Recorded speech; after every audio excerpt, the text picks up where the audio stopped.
Bonjour à tous. Donc, je suis Pascal Bécache, je suis cofondateur de Digital Pharma Lab, qui est un cabinet de conseil en innovation numérique en santé. Et j'ai en particulier la chance aujourd'hui de pouvoir animer une très belle table ronde avec des gens prestigieux que je vais leur laisser tout de suite l'occasion de se présenter. Donc, la table ronde s'appelle « Financer les bons acteurs au bon moment » pour changer notre système de santé. Est-ce que vous y croyez? Est-ce que vous n'y croyez pas? Le débat est ouvert et promet d'être très intéressant. Alors, on va commencer avec toi. Donc, Stéphane Camon. Ok, bonjour. Vous présentez 30 secondes. Bonjour, je suis ravi. Donc, je suis Stéphane Camon, je suis directeur santé prévoyance chez Allianz France. Donc, Allianz France, c'est 3,4 milliards de chiffre d'affaires et plusieurs millions de clients couverts. Bonjour à toutes et tous, moi je suis Florence Dupré, j'ai travaillé pendant 30 ans dans la medtech, dans la pharma, puis j'ai rejoint le groupe La Poste, j'ai fait à peu près tous les métiers des industries de santé, y compris mon dernier poste était présidente de Medtronic, et donc tous les enjeux de financement sont extrêmement importants pour moi, comme pour les patients, puisque une innovation qui n'est pas financée, ce n'est pas une innovation. Grégoire. Bonjour à tous, moi je suis Grégoire Pigné, je suis médecin oncologue radiothérapeute en activité et en même temps président de Pulse Life, qui est une entreprise technologique dans l'assistance à la décision médicale. On a construit une base de connaissances fiable, à jour, exclusive et utilisée par les professionnels de santé pour prendre leurs décisions au quotidien. Et on développe les technologies pour que cette connaissance soit au plus près du patient et pour assister le professionnel dans sa décision. Donc on a des technologies qui s'intègrent dans les logiciels des médecins et on a aussi particulièrement un premier agent IA qui permet de répondre aux questions des professionnels de santé en s'appuyant sur les dernières données de la science et ça vraiment au cœur du conciliabule entre le patient et le professionnel de santé. Voilà, alors Grégoire nous vient de Lyon. Et puis, le financement ne serait pas le financement en France si on n'avait pas des représentants de l'État, que je remercie beaucoup. Alors, Damien. Donc, bonjour à tous, Damien Caillou, donc je suis directeur de projet santé à la Direction Générale des Entreprises. Donc, la Direction Générale des Entreprises, c'est une direction du ministère de l'Économie et des Finances qui s'occupe à la fois de définir et de mettre en œuvre la politique industrielle française, donc ici sur les sujets santé, mais bien sûr avec l'ensemble des ministères concernés, que ce soit le ministère de la Santé ou le ministère de la Recherche. Et nous, pour résumer très rapidement, nos missions, elles sont de deux types. Elles sont de structurer l'écosystème sur les filières stratégiques que l'on a définies et ensuite d'accompagner les entreprises, à la fois au niveau macro, en essayant de comprendre leurs besoins, leurs contraintes, leurs enjeux, et après d'essayer de les mettre en œuvre, ou en tout cas de les prendre en compte dans la construction des politiques publiques. Et puis après, au niveau micro, c'est en fait d'être l'interlocuteur de proximité, alors à la fois au niveau déconcentré, donc dans les régions, et au niveau ministériel pour répondre aux besoins individuels des entreprises qui parfois sont très spécifiques et qui nous permettent après de comprendre, et d'essayer de répondre de manière sur mesure en fait à leurs besoins. Voilà. Merci beaucoup Damien. Et puis last but not least, Aymeric Perchand de la direction du numérique en santé. Bonjour Aymeric, à tous. Merci. Merci Pascal. Donc Aymeric Perchand, moi je suis à la délégation numérique en santé au ministère de la Santé, pour faire court. Il y a un titre plus long sur le ministère de la Santé, peu importe. Je suis responsable du pôle compétences, innovation et recherche et je m'occupe moi personnellement de coordonner la stratégie d'accélération santé numérique qui est un instrument France 2030, donc en lien avec le SGPI bien évidemment et les ministères concernés. Et je m'occupe également de coordonner en interministériel la stratégie sur l'utilisation secondaire de données de santé dont la sortie est imminente. Merci beaucoup. Alors, il se trouve que je connais relativement bien ce sujet, puisque aussi bien chez Digital Pharma Lab, mais aussi dans les fonctions que j'ai de vice-président de la commission santé de Numéum, qui est le syndicat des industriels du numérique. On parle beaucoup, évidemment, au pouvoir public, et on parle beaucoup aux startups, et on parle beaucoup aux grands institutionnels. Et d'ailleurs, comme on va commencer avec vous, Stéphane, aujourd'hui, quels sont vos trois grands sujets? Alors, nos trois grands sujets, il s'intègre dans une problématique de paysage. Et juste, effectivement, quand on parle de déficit public, il y a un des éléphants au milieu de la pièce, ça va être le financement de la protection sociale. Aujourd'hui, quelques chiffres. Le PLFSS 2025 prévoit 22 milliards de déficit de la sécurité sociale. On sait qu'avec le vieillissement de la population française et l'émergence d'un certain nombre de maladies chroniques, tout ceci ne va que faire augmenter. Donc aujourd'hui, on dépense 11% du PIB français sur nos enjeux de santé. Est-ce que demain, ce sera 12, 13, 14, 15 ? En tout cas, à ce rythme, si on ne fait rien, c'est sûr que ce sera la trajectoire. Et donc nous, chez Allianz, on pense qu'il y a un certain nombre de paramètres qu'il faut absolument faire évoluer pour justement arriver à protéger et continuer à faire évoluer ce beau système de santé français. Et ces 3 leviers, c'est comment on finance l'innovation pour aussi permettre de financer la prévention. Et ça, c'est quand même 2 éléments clés, 2 facteurs clés qui peuvent vraiment changer la donne demain dans le cadre de l'évolution du financement de notre système de santé. Je crois que je ne suis pas le seul à le partager, puisque le ministre qui était, Pascal, exactement à votre place il y a quelques heures, a tenu à peu près des thèmes identiques. Voilà. C'est bon, on est dans la bonne ligne. Là. On est dans la bonne ligne. Et puis, je dirais aussi, il y a quand même un 3e point qui est, aujourd'hui, on dépense collectivement 255 milliards derrière le système de santé.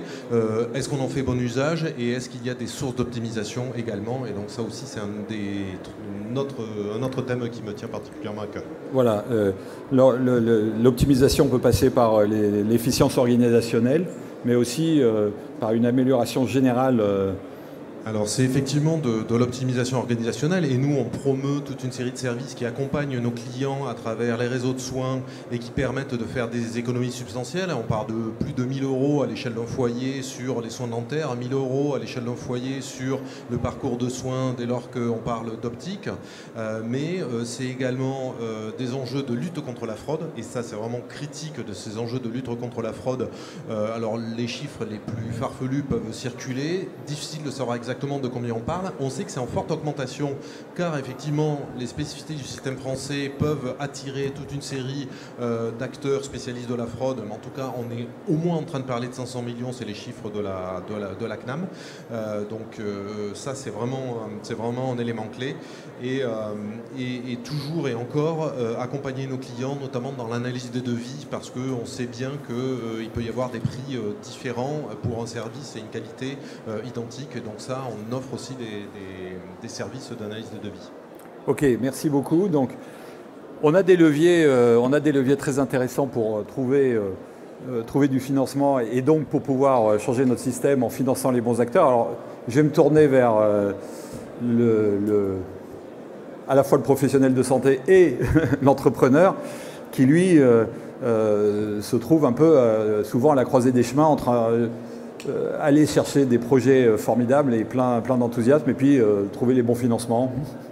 En fait, ce qui est intéressant quand on a la double casquette, c'est qu'on voit la vie réelle en tant que professionnel de santé au quotidien auprès des patients et on voit les difficultés de financement.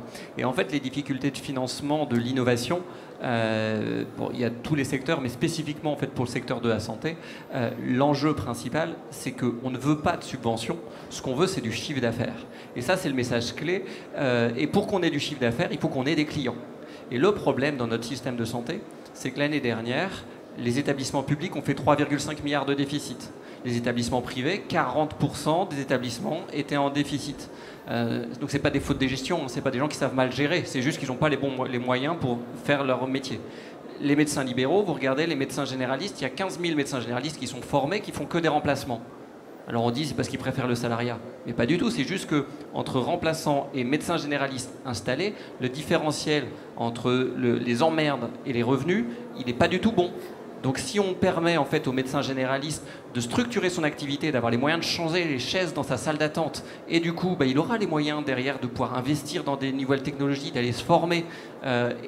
Si vous regardez encore, les infirmiers, eux, ils ont une durée de vie de professionnels de 8 ans. Les pharmacies qui font moins d'1,2 million de chiffre d'affaires, elles sont à risque de fermeture dans les prochaines années. C'est 35% des pharmacies du territoire. Donc en fait, si vous regardez le panorama des acteurs, des entreprises du soin, il n'y en a pas une qui est économiquement viable, en tout cas sereinement. Donc on a un système où le financement de l'innovation par le chiffre d'affaires n'est pas possible. Et c'est le gros problème en France. Et c'est ça qu'il faut vraiment, ce à quoi il faut s'atteler assez rapidement. Alors, on va y revenir parce que c'est extrêmement important. Hein. La santé est hors du secteur marchand, c'est ce que tu me disais quand on a préparé. Finalement, c'est une espèce d'aberration économique. Mais si on regarde encore dans le détail, une appendicectomie, c'est 176,79 €. Le déplacement d'une infirmière libérale, c'est 2,75 €. La consultation d'un médecin généraliste, c'est devenu le 22 décembre à 30 €. En fait, et c'est fixé, hein, c'est fixé pendant plusieurs années, ça ne peut pas bouger. Donc, vous avez d'un côté des contraintes économiques normales, comme pour tout le monde. On a l'inflation, les charges qui augmentent, donc c'est logique. Et de l'autre côté, vous êtes dans un univers contraint. Et ça, si ça durait depuis 2 ans, on peut tenir 2 ans. Mais ça fait 30, 40 ans. Moi, j'ai un papa médecin, ça fait 40 ans que je l'ai vu, j'ai vu l'évolution, et ça a toujours été comme ça d'année en année. Et aujourd'hui, on est au bout d'un système. Alors, quand on a ce paysage, comment est-ce qu'on fait pour, malgré tout, Damien, favoriser les entreprises de santé et en particulier les entreprises de santé et justement financer les bons acteurs et les pousser? Déjà, on essaye de comprendre leurs besoins et leurs contraintes. C'est ce que j'ai essayé de dire tout à l'heure en préambule. Et c'est ce qui finalement a animé l'État globalement et la DGE lorsqu'elle a construit les stratégies d'accélération en santé dans le cadre du plan de France 2030. Typiquement, la DGE qui est coordinateur du plan dispositif médical qui avait été lancé en 2023, en fait, il a été construit sur toute une concertation avec les entreprises, les fédérations et les professionnels de santé sur le secteur pour essayer de comprendre à la fois quels étaient les bons acteurs et quels étaient les bons moments.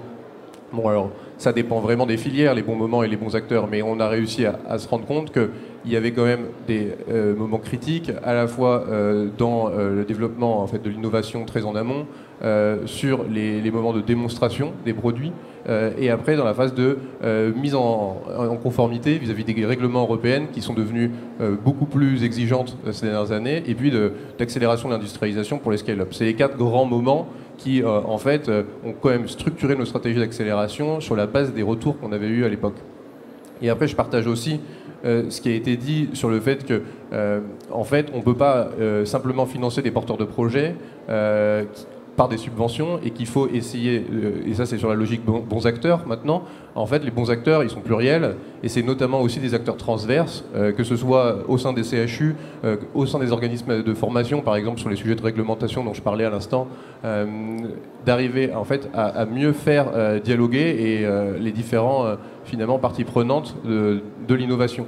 Un exemple typique, on lance en ce moment les grands défis. Donc les grands défis, il y en a 4 types. Il y en a un notamment sur la robotique.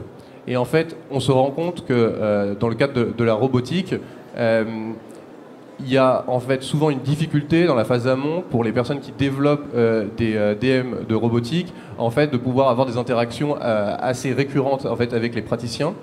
Ce qui fait qu'ils perdent du temps dans les phases de développement. Et après, ça pose des questions de financement que l'on connaît tous.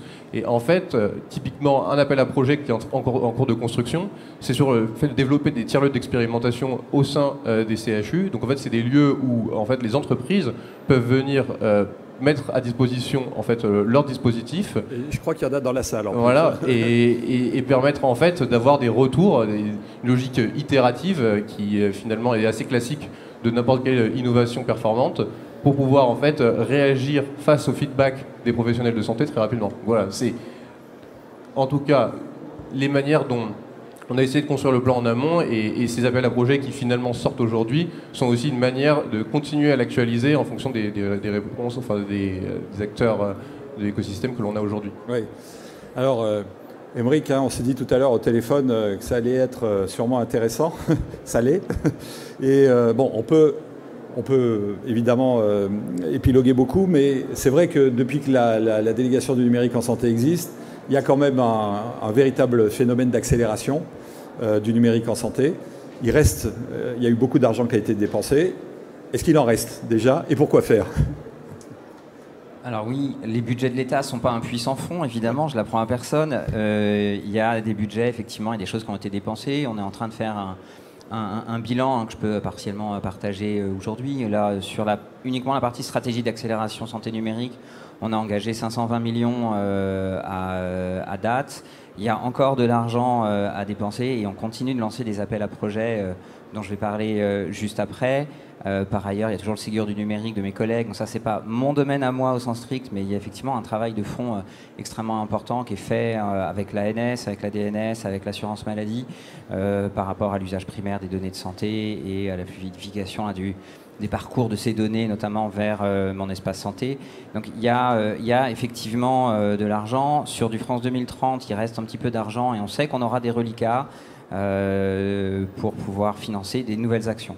Reste que pour répondre à la problématique qui est là aujourd'hui, on a effectivement un enjeu d'aller financer de la bonne façon les bonnes structures au bon moment. Donc ça concerne les entreprises, ça concerne également les établissements de soins. Donc Damien juste avant parlait des tiers-lieux d'expérimentation qui sont issus de la stratégie santé numérique. On en a déployé 37 aujourd'hui en France. Pour combien d'argent ont été... En tout, sur l'appel à projet de tiers-lieux d'expérimentation, il y a 60 millions. Mais une grosse partie, enfin la moitié de ces 60 millions sont dédiés à financer des expérimentations elles-mêmes. Et l'autre partie, c'est dédié au financement du fonctionnement de ces tiers-lieux, notamment de leurs ressources humaines pour qu'ils puissent fonctionner. Et effectivement, ces tiers-lieux ont sans doute vocation à étendre leur domaine en dehors du numérique en santé. C'est une discussion qu'on a notamment avec la DGE. Donc on n'a pas pu le faire sur la troisième vague de l'appel à projet, mais en vrai, il y a d'autres façons de faire, d'autres opportunités pour s'appuyer sur des structures existantes et accélérer justement cette diversification. Est-ce que dans les tiers-lieux, je m'adresse à vous Aymeric et à Damien aussi, est-ce que dans les tiers-lieux, on a de l'argent, c'est peut-être le bon moment, c'est peut-être le bon endroit, mais est-ce qu'on finance les bons acteurs? C'est-à-dire est-ce que les tiers-lieux aujourd'hui arrivent à financer des projets que vous sentez pérennes? Aujourd'hui, les projets initiaux des tiers-lieux ont été sélectionnés dans le cadre de l'appel à projet, mais ces tiers-lieux ont vocation à terme à être autonomes dessus et à sélectionner leurs projets. Et il y en a beaucoup qui le font déjà de toute façon et qui collaborent avec des entreprises. La question est plus la question du modèle économique de ces tiers-lieux et de leur viabilité au-delà du financement France 2030. Pour l'instant, on n'est pas à la fin du financement, il court jusqu'en 2027, donc on a encore de la marge pour réfléchir et il y a une réflexion, une animation de l'écosystème de ces tiers-lieux pour réfléchir justement au modèle économique. Alors, et ce qui est très intéressant dans cette démarche-là, c'est qu'en fait, on laisse les établissements, en tout cas les tiers-lieux, recruter les innovations du territoire. Il faut savoir que les bonnes innovations, il n'y a personne qui sait si c'est lequel dans la salle va réussir à faire sortir sa boîte. C'est la compétition entre nos différentes sociétés qui va faire ce succès. Donc l'initiative que vous portez est très importante là-dessus. Alors, Aymeric, on reviendra, si vous voulez, à vous. Je voudrais finir le tour de table avec Florence. Florence, toi, ton sujet, c'était vraiment les business models. C'est-à-dire que comment... il y a un certain nombre d'initiatives, il y a de l'argent, il y a de la bonne volonté, il y a beaucoup de sociétés qui se pressent au portillon, mais pour faire du chiffre d'affaires, en fait, il faut être face à un système de santé moins fragmenté. C'est-à-dire que c'est un peu une lapalissade ce que je dis, mais en France, quand on compare le système de santé et donc son financement par rapport à d'autres pays, il y a beaucoup d'acteurs et qui sont chacun responsables d'un morceau.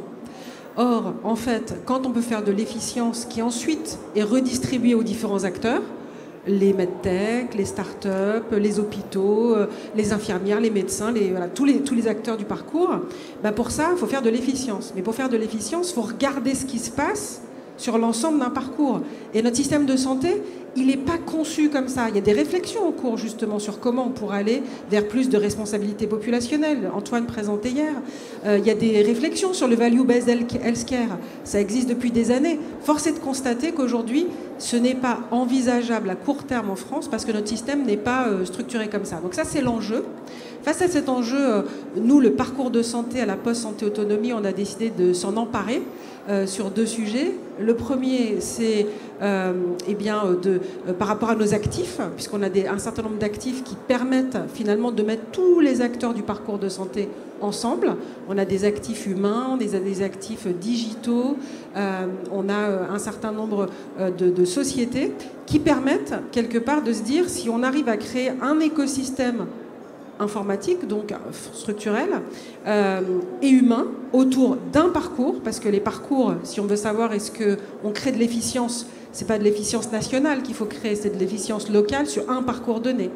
Et une fois qu'on arrive à faire ça, on est capable de se dire comment est-ce qu'on redistribue les sous et comment on redistribue les fonds, et y compris en termes de chiffre d'affaires, pas en termes de subventions. Comment est-ce qu'on rétribue chacun des acteurs? L'article 51 a permis d'avancer, mais dans l'article 51, il n'y a pas les industriels, il n'y a pas les hôpitaux, enfin, c'est les nouveaux métiers, c'est la façon dont on fonctionne ensemble, donc c'est très très bien, sauf qu'il faut aller un cran plus loin. Et nous, c'est ce qu'on essaie de faire dans l'équipe de Dominique Pont.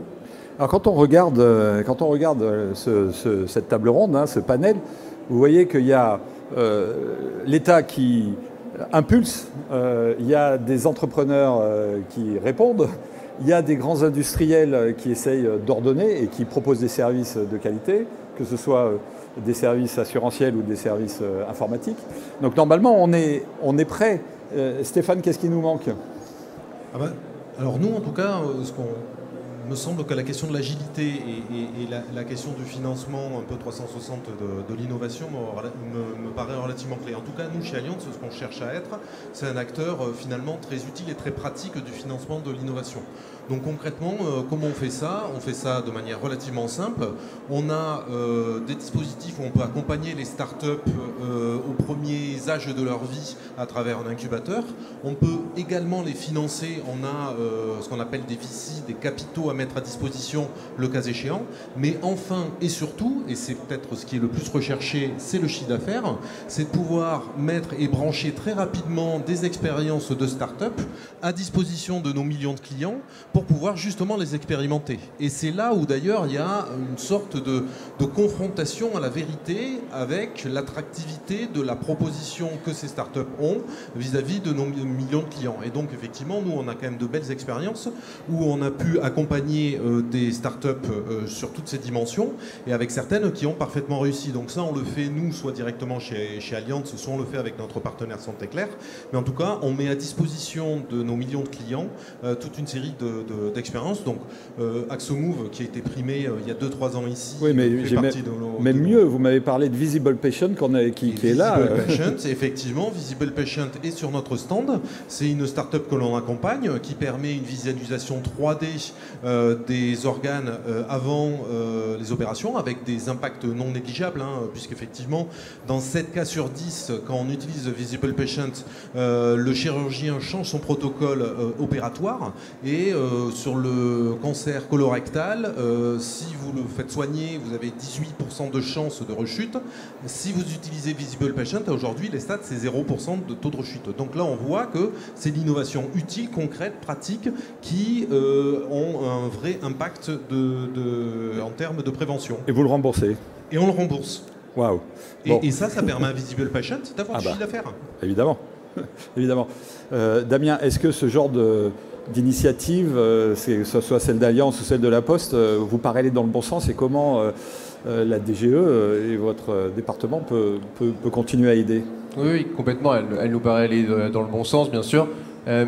Et pour rebondir en tout cas sur ce qui a été dit, le fait de fédérer les différents acteurs, c'est en tout cas quelque chose qui est aussi porté du côté d'État, par exemple, avec le fait de faire les réseaux d'investigation, c'est-à-dire essayer dans les phases d'investigation clinique, d'essayer d'accélérer ces phases d'investigation clinique en permettant aux porteurs de projets, par le biais en fait, de personnes qui connaissent l'ensemble du réseau des CHU, de pouvoir savoir où est-ce qu'ils vont pouvoir développer leurs différentes phases et gagner du temps sur finalement ce qu'on disait tout à l'heure, un écosystème qui est assez complexe, notamment lorsque finalement on est une start-up qui ne vient pas toujours dans le DM du milieu, en tout cas médical auparavant.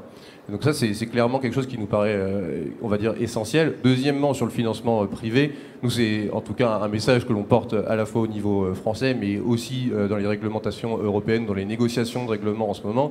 En fait, il y a une structuration du financement privé qui est essentielle demain pour pouvoir en fait faire grandir ce marché.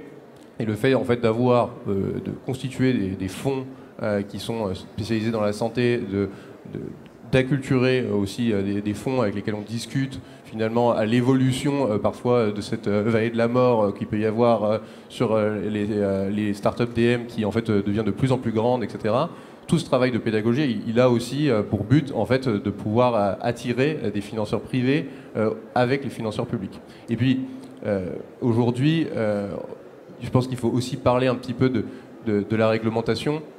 La réglementation qui aujourd'hui, avec l'actualisation du règlement MDR et finalement d'autres réglementations transverses, finalement, a un coût, en tout cas sur le développement, en tout cas des startups dans le dispositif médical. Et ici, la DGE, elle a, avec l'interministériel globalement, dans le plan dispositif médical, fait de cette aide, accompagnement à la mise en conformité, une de ses priorités. On a développé différents guichets au diagnostic pour essayer d'accompagner les entreprises à la fois lorsqu'elles doivent définir leur management de la qualité, à la fois quand elles doivent faire finalement leur certification ou lorsqu'elles font leurs investigations cliniques. Et ici, aujourd'hui, alors toute proportion gardée, en 2 ans, on a quand même réussi à suivre à peu près 300 projets.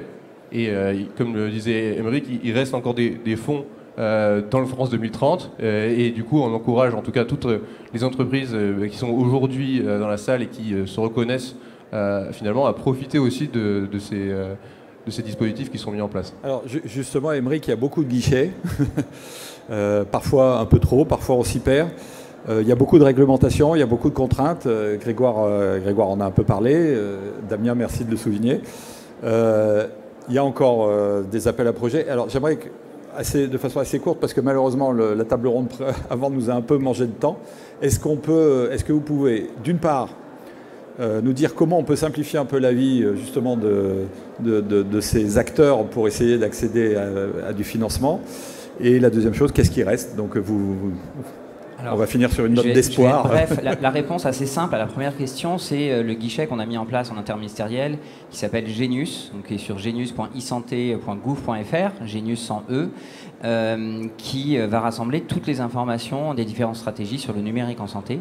Et il y a notamment 2 services, un service pour être guidé dans la réglementation en lien avec les DM et le numérique, mais en vrai, la réalité, c'est que ça s'applique beaucoup aux DM, même non numériques. Et on a un tout nouveau service pour guider les entrepreneurs dans tout le méandre des financements publics qui apportent du chiffre d'affaires ou pas, d'ailleurs, dans certains cas, et qui est le guichet, vos produits, votre solution, et où on va les guider pas à pas pour voir est-ce qu'il faut aller sur de la LPPR, de la LATM, est-ce qu'il faut aller sur du forfait innovation, sur de l'article 51, tous ces éléments-là. Donc ça vient de sortir, c'est tout neuf, c'est tout frais, et ça permet justement de trouver et d'être guidé dans les premiers pas, et derrière, après, d'être redirigé vers les bons acteurs qui pourront vous en dire beaucoup plus, qui est aussi ce à quoi sert Genius. Donc Genius, c'est là où vous allez trouver de toute façon un maximum d'informations pour tous les guichets de financement et tous les services d'accompagnement des innovateurs, qui sont des informations fiables. Il y a d'ailleurs maintenant aussi, depuis récemment, un chatbot IA qui permet d'accéder très rapidement à l'information. Voilà, vous appliquez qui, franchement, marche bonnes super recettes. bien. Exactement. Et donc, c'est un guichet qui marche bien. Après, sur les nouveaux guichets de financement qui existent ou qu'on est en train de lancer, il y en a un qui a été annoncé par mon ministre il y a quelques semaines, qui n'est pas encore sorti au journal officiel, qui s'appelle Impact IA. Il avait été annoncé le 11 février lors du sommet IA, qui vise justement à apporter du chiffre d'affaires aux entreprises et de financer les hôpitaux dans leur achat de produits innovants, et c'est réservé à des DM numériques à usage collectif. Vous avez le montant? Le montant, oui, c'est 13 millions aujourd'hui. D'accord. Donc on va financer l'hôpital pour acheter, mais vraiment acheter, et l'hôpital en échange s'engage à réaliser une étude d'impact qu'il doit diffuser et rendre publique de façon à favoriser l'adoption par d'autres établissements de ces solutions. Et en amont de tout ça, on finance également, il y a la 5e vague d'un appel à projet qui marche vraiment très bien, qui est sur l'évaluation des dispositifs médicaux numériques et des dispositifs médicaux d'équipement. On le fait en partenariat justement avec le plan DM de la DGE, et qui vise à financer, avant qu'on puisse avoir du chiffre d'affaires, une évaluation parce que ce qui est vraiment important, c'est d'avoir une preuve que les choses fonctionnent. Oui. On ne peut financer quelque chose, on ne peut acheter quelque chose qu'une fois qu'on sait qu'on finance. Oui. Là-dessus, il y a une aversion au risque par rapport à la santé qui est importante et on règle ce problème via l'évaluation clinique. Après, il y a la question de quel est le cadre d'évaluation, comment on fait cette évaluation, qui vérifie ces évaluations. Et là-dessus, on travaille vraiment de près avec la HAS sur des DM remboursés par l'assurance maladie. Et on a également un travail en cours sur les DM à usage collectif qui n'est aujourd'hui pas dans le champ de compétences de la HAS, mais on travaille quand même par rapport aux compétences actuelles, réelles de la HAS, pour voir comment on peut favoriser un apport de preuves en essayant d'être le plus rationnel et efficace possible. Merci Émeric. On va finir, je suis désolé, on est un peu pressé par le temps, on va finir avec d'une part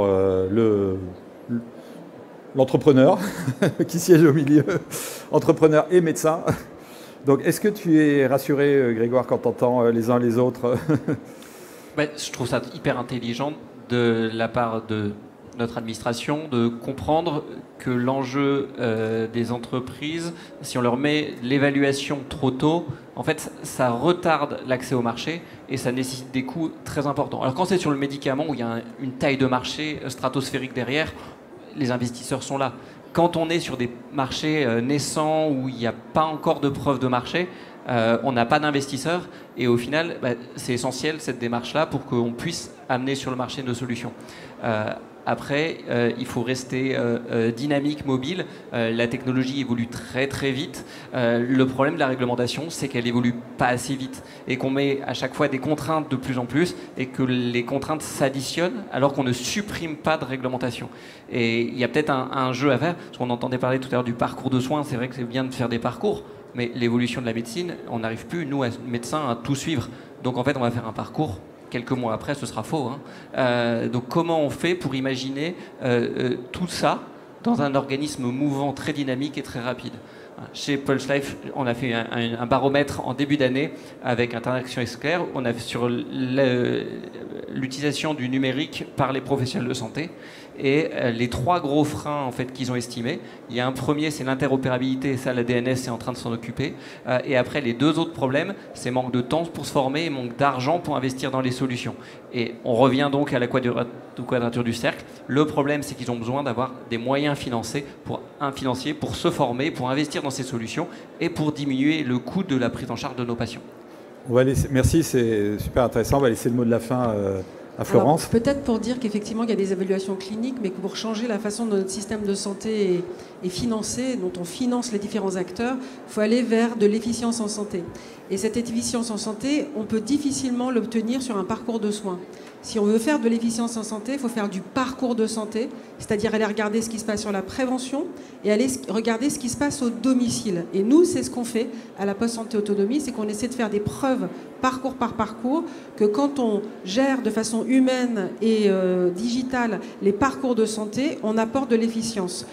Un mot de conclusion sur ce qu'on a fait, c'est qu'il faut une preuve par A plus B. Marianne de Carmoal en parlait hier. Nous, on a décidé de participer à l'appel à projet de l'Agence de l'innovation en santé, auquel la DNS a été associée, qui s'appelle le Challenge Prévention.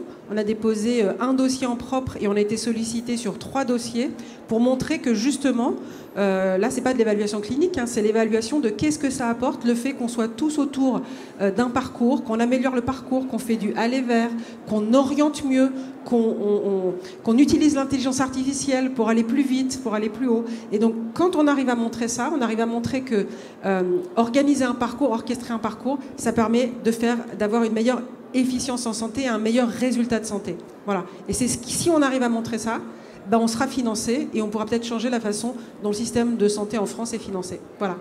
Je pense qu'on peut vraiment remercier notre panel qui a été d'une efficacité redoutable.